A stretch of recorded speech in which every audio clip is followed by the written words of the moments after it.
கோபத்தை குறித்த 12 வசனங்கள்.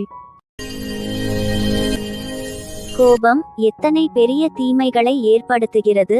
கோபத்தை குறித்து வேதம் என்ன சொல்கிறது பார்க்கலாம். நீங்கள் கோபங்கொண்டாலும் பாவஞ்செய்யாதிருங்கள், சூரியன் அஸ்தமிக்கிறதற்கு முன்னாக உங்கள் எரிச்சல் தணியக்கடவது. எபேசியர் 4:26. உன் மனதில் சீக்கிரமாய் கோபங்கொள்ளாதே, மூடரின் நெஞ்சிலே கோபம் குடிகொள்ளும். பிரசங்கி 7:9. கடுஞ்சொற்களோ கோபத்தை எழுப்பும். நீதிமொழிகள் 15:1.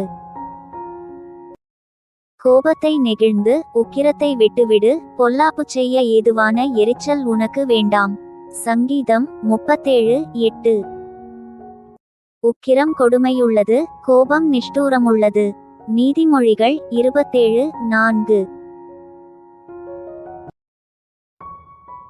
மனுஷருடைய விவேகம் அவன் கோபத்தை அடக்கும். நீதிமொழிகள் 19:11.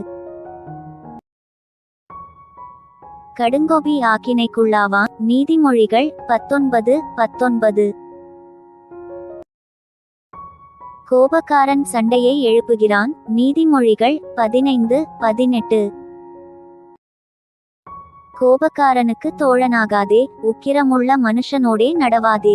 நீதிமொழிகள் 22:24. முற்கோபி மதிகேட்டை செய்வான். நீதிமொழிகள் 14:17. முற்கோபியோ புத்தியீனத்தை விளங்க பண்ணுகிறான். நீதிமொழிகள் 14:29. கோபக்காரன் வழக்கை கொழுவுகிறான், மூர்க்கன் பெரும்பாதகன். நீதிமொழிகள் 29:22.